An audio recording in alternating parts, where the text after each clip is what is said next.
Olá, boa noite a você. Consórcio vence leilão para construir 17 novas escolas em São Paulo. Com o fim das eleições, Senado volta a discutir o texto da reforma tributária. O Jornal da Record já está no ar.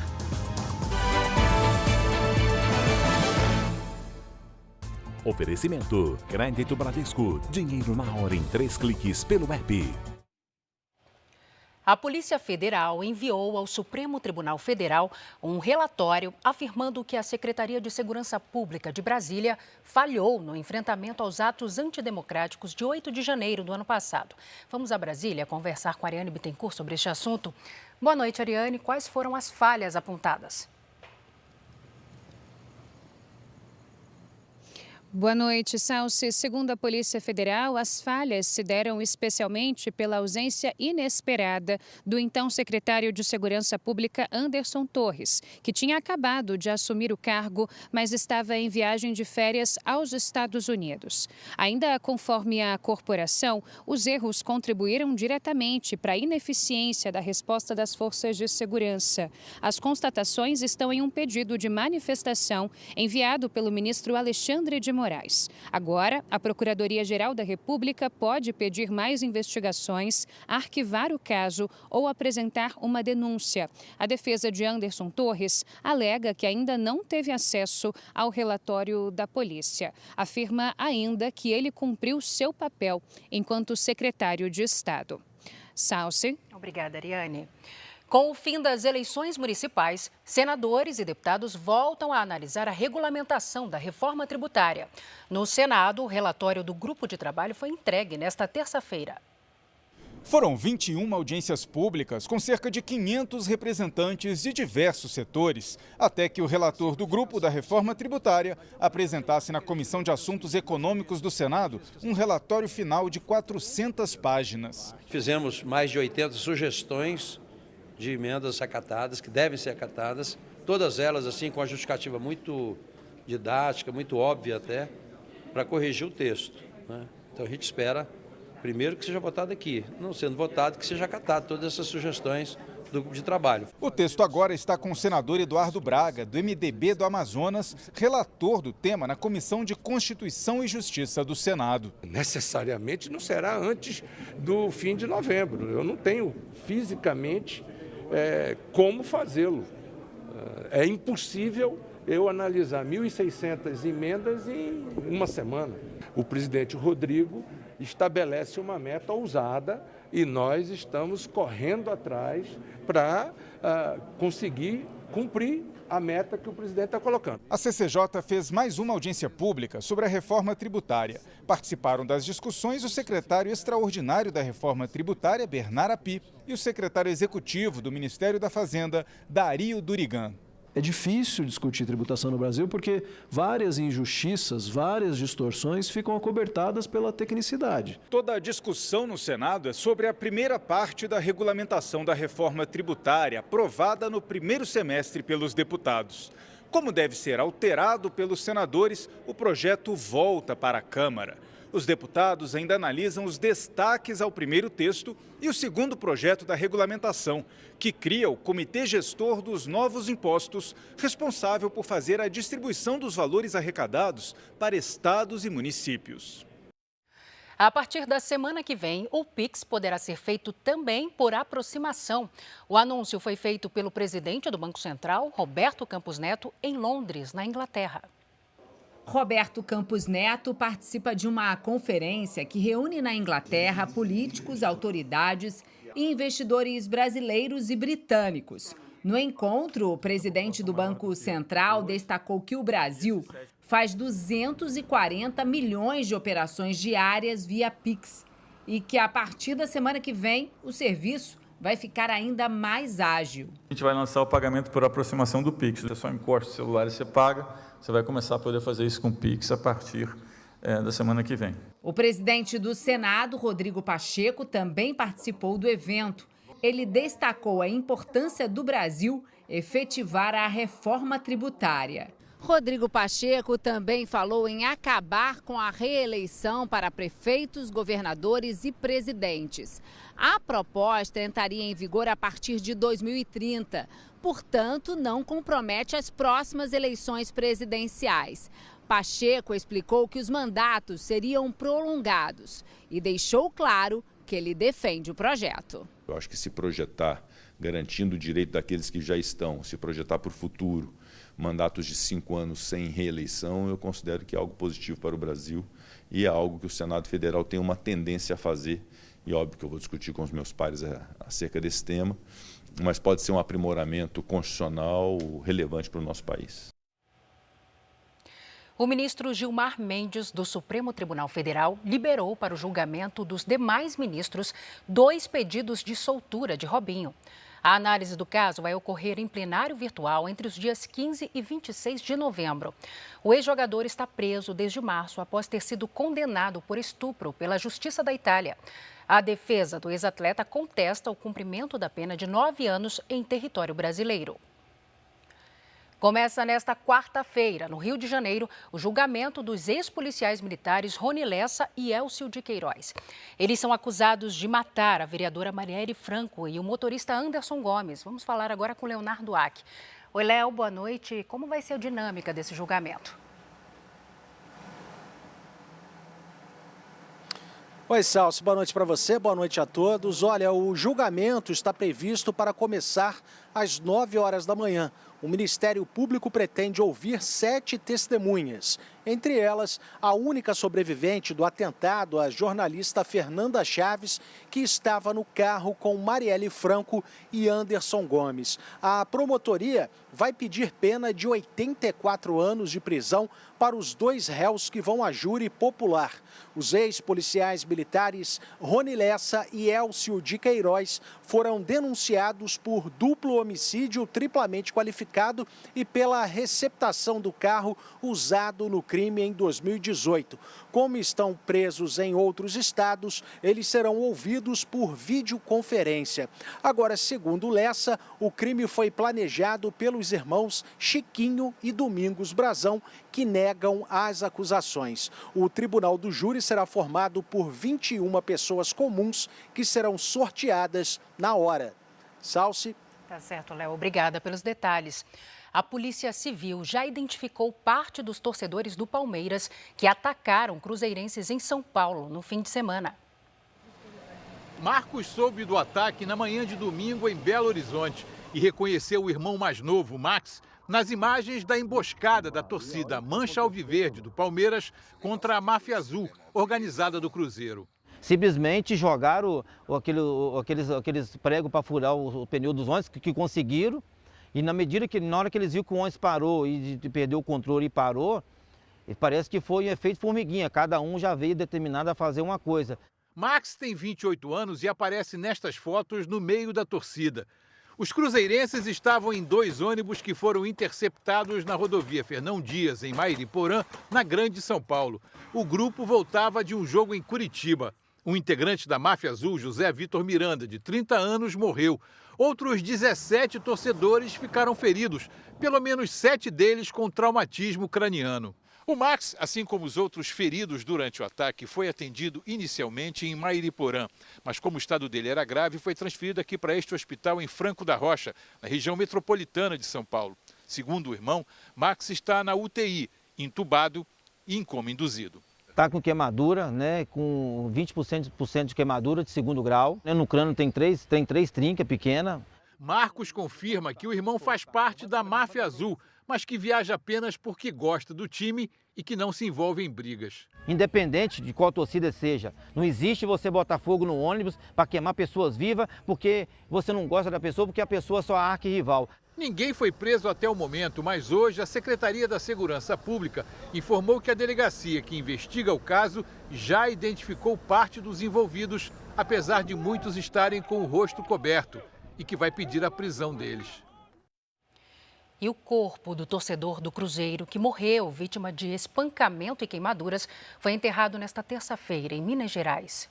O corpo foi transferido do Instituto Médico Legal de Franco da Rocha, na Grande São Paulo, para o velório em um ginásio poliesportivo de Sete Lagoas, região central de Minas Gerais. Amigos trouxeram bandeiras e uniformes da Máfia Azul, torcida organizada do Cruzeiro, para prestar homenagens a José Vitor Miranda, de 30 anos. Com medo, não quiseram se identificar. Era um cara tranquilo, um cara alegre, um cara da paz. O torcedor foi uma das 18 pessoas feridas durante a emboscada da torcida organizada Mancha Alviverde do Palmeiras a cruzeirenses no fim de semana, na rodovia Fernão Dias, em São Paulo. Do ginásio, o cortejo seguiu para este cemitério particular de Sete Lagoas, cidade onde o cruzeirense morava. O torcedor foi enterrado no fim da tarde. José Vitor deixa um filho de 8 anos. Familiares e amigos pedem uma investigação rigorosa e que os criminosos sejam presos. Que a polícia, paulistana, consiga identificar os responsáveis por isso aí e consiga conter, porque a gente sabe que é um cenário de guerra. Então a gente espera que termine, essa violência, essa brutalidade. A Procuradoria-Geral de Justiça de Minas Gerais disse que trabalha em parceria com o Ministério Público de São Paulo para identificar e punir os agressores. Nem as câmeras de segurança, nem a presença de testemunhas inibem os assaltantes. Algumas ações acontecem ali mesmo, na porta dos condomínios. Os flagrantes que você vai ver agora foram registrados em São Paulo. A motociclista esperava o portão da garagem abrir quando foi abordada por um assaltante, que em poucos segundos leva o celular dela. Você não sabe se ele vai te agredir, se simplesmente vai entrar com você dentro da sua casa e fazer algo pior, Registros assim são comuns na capital. Esta jovem foi roubada enquanto mexia no celular em frente do prédio. O assaltante foge de bicicleta. Ela hesita. Em seguida, tenta correr atrás da dupla, mas já é tarde demais. Aqui, nem a idosa que caminha com a ajuda de uma bengala é poupada. Ela perde a corrente num golpe certeiro no pescoço. Já foi o tempo em que a calçada era uma extensão natural das casas, com as pessoas convivendo em tranquilidade. Nas grandes cidades, esse espaço se tornou um local de insegurança. De janeiro a agosto, mais de 20 mil pedestres foram assaltados no estado. Uma média de 85 roubos diariamente. O Gustavo é síndico profissional de 7 condomínios na capital e orienta os moradores que esperam entregas ou carros de aplicativo. Se você ficar na calçada esperando o aplicativo chegar, você vai se tornar uma vítima fácil. E quando não acontece essa sinergia de segurança entre morador, portaria e condomínio, o síndico precisa ficar ciente, avisa o teu condomínio, olha, a segurança não está funcionando, a gente está com uma falha aqui. Hoje, na Zona Sul de São Paulo, um homem foi preso, suspeito de cometer roubos nessa região da cidade. Segundo a Secretaria da Segurança Pública, as ações da polícia conseguiram diminuir em 14% os roubos nesse período em relação aos mesmos meses do ano passado. Para esse especialista, os criminosos sempre agem de surpresa. A maioria das vezes é um crime de oportunidade, As quadrilhas estão aí transitando nas ruas de São Paulo, procurando uma oportunidade de um roubo fácil, de um roubo rápido, que não vai trazer tantos problemas para eles. O governo de São Paulo leiloou nesta terça-feira o primeiro lote de construção de 17 novas escolas. As empresas vencedoras serão responsáveis pela manutenção das novas unidades. Já a parte pedagógica permanece responsabilidade do governo. 5 propostas disputaram o pregão realizado na sede da B3 em São Paulo. A proposta vencedora foi a de menor valor, feita pelo consórcio Novas Escolas Oeste SP, que reúne 3 empresas. R$ 11.989.000 é quanto o governo de São Paulo vai pagar por mês pela construção e administração de 17 escolas estaduais em 14 cidades paulistas. A previsão é que sejam criadas 462 salas de aula com 17 mil vagas em período integral para os ensinos fundamental e médio nas unidades que deverão ficar prontas até 2027. O prazo de concessão é de 25 anos e a estimativa do governo é de uma economia de cerca de R$ 1 bilhão no período.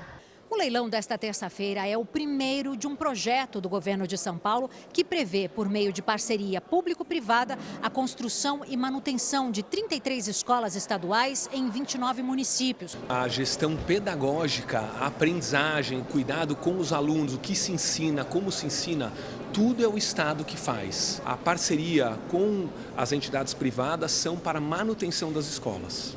Movimentos estudantis e sindicatos de professores protestaram contra o projeto em frente à Secretaria de Educação. O governador Tarcísio de Freitas, do Republicanos, comemorou o resultado e falou sobre a sequência de leilões nas próximas semanas. Então a gente está falando aí, quando a gente agrega esses leilões, 5 leilões que a gente vai fazer, mais 20 bilhões de reais de investimento, né? Então, um investimento relevante. Nosso programa tem quase 500 bilhões de reais, a gente... com esses leilões a gente vai chegar em torno aí de 340 bi já contratados, que vão ser executados aí nos próximos anos, dentro do período de contrato. Mais de 4 milhões e 300 mil estudantes devem fazer o Exame Nacional do Ensino Médio, o Enem, que é a principal porta de entrada para as universidades brasileiras. As provas serão realizadas nos próximos 2 domingos. E nesta reta final, os candidatos tentam controlar a ansiedade. 120 estudantes lotam a sala neste cursinho preparatório para o Enem. Olhos atentos às dicas da professora para se dar bem na temida redação. Uma redação ruim, ela tira o aluno do concurso. E uma redação muito boa, ela bota o aluno nas melhores universidades do país. Mais de 4 milhões e 300 mil estudantes em todo o Brasil se inscreveram para o Exame Nacional do Ensino Médio. A nota pode ser usada para entrar nos cursos superiores. As provas ocorrem nos dias 13 e 10 de novembro. Gláucia se preparou o ano inteiro, mas tem medo que o nervosismo atrapalhe o desempenho dela. Acho que eu tenho medo de travar, talvez, Segundo os professores e especialistas de Enem, nessa reta final, já não adianta ficar tantas horas estudando, principalmente depois que o pessoal sai aqui da sala de aula e vai para casa. A orientação agora é cuidar do equilíbrio físico e mental. A dica é lembrar que o cérebro e o corpo, eles precisam de descanso. Nesse período, um pouco antes, horas antes do exame, o importante é o estudante reservar horários para lazer, para curtir a família, para sair. A pressão da família também pode prejudicar a performance dos estudantes. Isso tende a influenciar de uma maneira negativa, na execução da prova. E isso pode, inclusive, aumentar o grau de ansiedade que esse aluno possa vir sentir. Por isso, a principal orientação agora é manter a confiança e pegar leve nos estudos. A Amanda está determinada, estudou o ano inteiro e sonha com uma vaga na faculdade de medicina. Para controlar a ansiedade, ela vai se concentrar em técnicas de respiração e abrir mão da dieta. Vou levar chocolate, como chocolate para comer e acalmar. Porto Alegre recebeu uma blitz do Ministério das Comunicações para medir a qualidade do sinal e a velocidade das conexões 4G e 5G. O Diogo é supervisor numa empresa de locação de patinetes, serviço que precisa de uma boa conexão de internet para que o sistema de pagamento funcione. Algumas operadoras funcionam tranquilamente, só que outras têm muito problema. Acaba a gente tendo que rotear a internet para o cliente para ele poder fazer o download, fazer o pagamento e conseguir utilizar o patinete. Para testar a qualidade do serviço de telefonia móvel oferecido pelas operadoras de internet no país, o Ministério das Comunicações está monitorando a cobertura das redes 4G e 5G nas capitais. Essas medidas elas não vão nos dar a real noção de quanto a Anatel ainda precisa, junto às operadoras, construir soluções para que a população experimente o melhor cenário possível em termos de telefonia celular. Após as vistorias, a Anatel vai produzir um relatório que será enviado ao Ministério das Comunicações e às operadoras. Elas vão ter 6 meses para corrigir eventuais falhas. Até o momento, os dados apontam que 10 capitais oferecem cobertura de sinal móvel de internet 5G abaixo de 50%. Piauí, Maranhão e Tocantins são os estados com os menores índices de sinal 4G e 5G. Já o Distrito Federal, Rio de Janeiro e São Paulo possuem as maiores coberturas. Então a gente vai fazer um diagnóstico, fazer um plano de melhoria e executar esse plano para, no final das contas, trazer melhoria no serviço prestado ao cidadão brasileiro. Rogério Andrade, apontado pela polícia como o maior bicheiro do Rio de Janeiro, foi preso a pedido do Ministério Público. Patrono da escola de samba Mocidade Independente de Padre Miguel, ele é acusado de ser o mandante da morte de um rival na disputa pelo domínio do jogo do bicho. Rogério Andrade foi levado à cidade da polícia hoje pela manhã, após ser detido em casa. De acordo com o Ministério Público, o contraventor mandou matar o também bicheiro Fernando Inácio em 2020. O rival voltava de Angra dos Reis, litoral sul do estado, quando foi executado a tiros numa emboscada no estacionamento de um heliponto. Um ano depois, a promotoria denunciou o Rogério Andrade, mas o Supremo Tribunal Federal encerrou a ação por falta de provas. Agora, o MP afirma que identificou novos elementos que apontam a participação de Rogério Andrade no crime. Outro preso na operação de hoje foi Gilmar Enéas Lisboa. Ele é suspeito de monitorar Fernando Inácio até o momento do assassinato. A defesa de Gilmar não foi localizada. Os advogados de Rogério Andrade informaram que não vão se manifestar. Durante a tarde, Rogério Andrade passou por audiência de custódia e teve a prisão preventiva mantida. A Justiça ainda determinou a transferência do contraventor para um presídio federal fora do estado. Na decisão, a juíza responsável destacou que Rogério exercia a função de chefe do grupo criminoso, voltado para a prática de diversos crimes, como homicídio, corrupção, contravenção e lavagem de dinheiro, com contatos em órgãos de segurança estaduais, motivo pelo qual a transferência para um presídio federal se mostra necessária para impedir eventuais interferências nas investigações. A guerra pelo jogo do bicho e máquinas caça-níqueis começou com a morte do contraventor Castor de Andrade em 1997. O sobrinho Rogério Andrade, o genro Fernando Inácio e o filho Paulo Andrade dividiriam os negócios. A briga pelo poder teria matado cerca de 50 pessoas. Paulo Andrade foi assassinado em 1998. O filho de Rogério Andrade foi morto em 2010, vítima de um atentado à bomba. O problema é quando esses acordos e esses processos não são respeitados ou divergem dos interesses das pessoas que estão disputando, né? Então, você tem uma série de elementos que são inseridos dentro dessas disputas que tensionam e chegam a levar à morte, chegam a levar a execuções, né? Então, e a família do Castor de Andrade não foi exceção nesse caso. O ministro Gilmar Mendes, do Supremo Tribunal Federal, anulou todas as decisões do ex-juiz Sérgio Moro na Operação Lava Jato contra o ex-ministro José Dirceu. Dirceu havia sido condenado a mais de 23 anos de prisão em 2016 por envolvimento em desvios na Petrobras. A decisão do ministro Gilmar Mendes atendeu a um pedido da defesa de José Dirceu, com base na tese já firmada no Supremo de que o ex-juiz e senador Sérgio Moro atuou de forma parcial nos processos da Lava Jato. Na prática, o ministro anulou todos os atos processuais de Moro em 2 ações penais contra Dirceu e devolveu os direitos políticos ao ex-ministro. Segundo Gilmar Mendes, os elementos concretos demonstram que a confraria firmada pelo ex-juiz Sérgio Moro e os procuradores de Curitiba encarava a condenação de Dirceu como objetivo a ser alcançado para alicerçar as denúncias que, em seguida, seriam oferecidas contra o presidente Lula. Gilmar Mendes contrariou o procurador-geral da República, Paulo Gonet, que se manifestou contra a anulação. Com a medida, as condenações de outras instâncias superiores contra Dirceu também perdem validade. Gilmar Mendes mandou cópia da decisão ao Superior Tribunal de Justiça, onde Dirceu espera pelo julgamento de 2 recursos. Os casos levaram o político a ser condenado a mais de 23 anos de prisão por crimes como corrupção e lavagem de dinheiro em esquemas de corrupção na Petrobras. Em nota, a defesa afirmou que José Dirceu recebeu com tranquilidade a decisão e que sempre confiou na Justiça. Sérgio Moro criticou a decisão no plenário do Senado. Ainda que nas minhas condutas houvesse algum vício, alguma parcialidade em relação a esse caso, que jamais houve.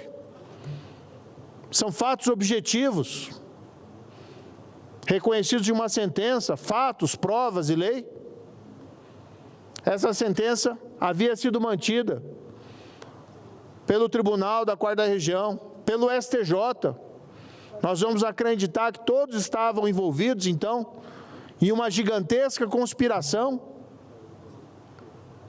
para perseguir politicamente alguém, para condenar um inocente. E vejam esse dado que é interessante.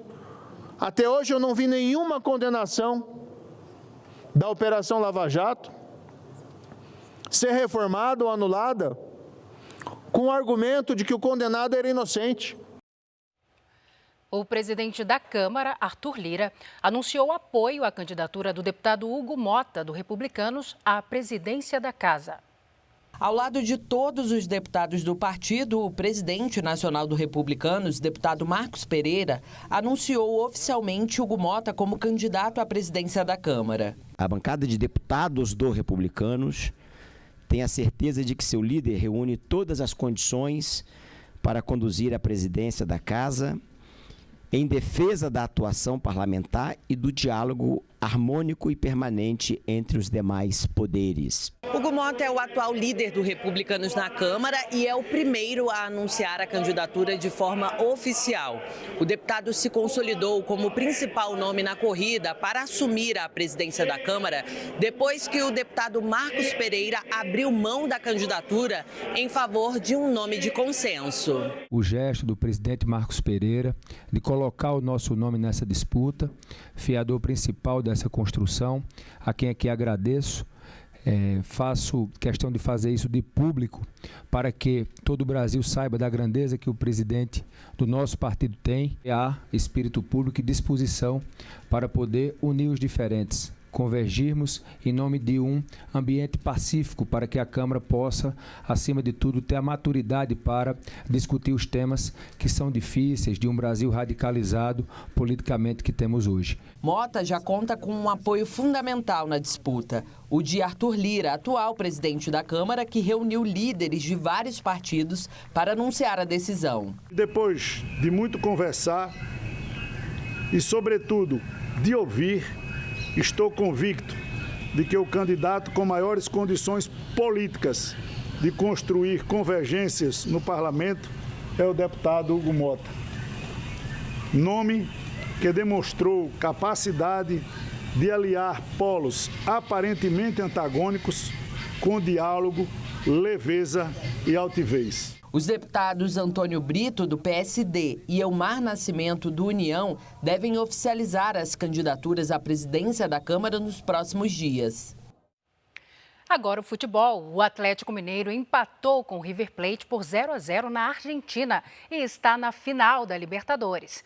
Antes do jogo, atos de violência por pouco não estragaram o espetáculo. A Gisele Ferreira conta pra gente o que aconteceu por lá. Oi, Gisele, boa noite. Boa noite, Salsi. Olha só, pois é, a partida disputada no Monumental de Núñez, em Buenos Aires, começou com um atraso de 15 minutos, porque o ônibus que levava o time do Atlético precisou interromper o trajeto por falta de segurança. E um outro ônibus que levava a torcida do Atlético para o estádio foi atacado com pedras e um buraco foi feito no vidro do veículo. Ninguém se machucou. Como o Atlético havia vencido o primeiro jogo por 3-0, garantiu lugar na decisão e vai em busca do bicampeonato da Libertadores. A final vai ser lá mesmo em Buenos Aires. Nesta quarta-feira sai o outro finalista, o Botafogo, que tem grande vantagem, já que venceu o Peñarol por 5-0 no primeiro jogo no Rio de Janeiro. Torcedores uruguaios causaram um grande tumulto na praia antes da partida e 21 ainda estão presos depois de muita polêmica e da tentativa das autoridades uruguaias de vetar a torcida do Botafogo no estádio. A Conmebol mudou o palco do jogo, que será disputado no Centenário e com as duas torcidas. Salsi. Perfeito, obrigada pelas informações, Gisele. Faltam 6 dias para as eleições nos Estados Unidos. E esse é o momento em que os candidatos à presidência apostam nos argumentos finais para convencer os eleitores.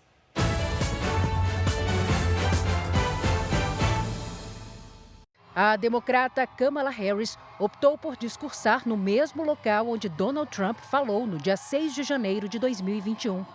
Segundo os democratas, foi quando incentivou os apoiadores dele a marcharem rumo ao Congresso americano, o que resultou na invasão do Capitólio. Kamala Harris disse que a disputa entre ela e o rival republicano é uma escolha entre liberdade e caos. Já o republicano Donald Trump concedeu entrevista coletiva na propriedade dele em Mar-a-Lago, na Flórida. O candidato também participou de um debate sobre questões que envolvem os idosos e finalizou a agenda num comício no estado decisivo da Pensilvânia. Em discurso, disse que o futuro dos Estados Unidos está nas mãos dos eleitores. Steve Bannon, um dos principais aliados e ex-estrategistas de Donald Trump, foi solto da prisão após cumprir uma pena de 4 meses. Bannon deixou a prisão federal em Connecticut, onde cumpria a pena por desacato ao Congresso. Ele foi condenado por desafiar uma intimação para testemunhar nas investigações do ataque ao Capitólio em janeiro de 2021. O Hezbollah anunciou um substituto para o líder morto no mês passado.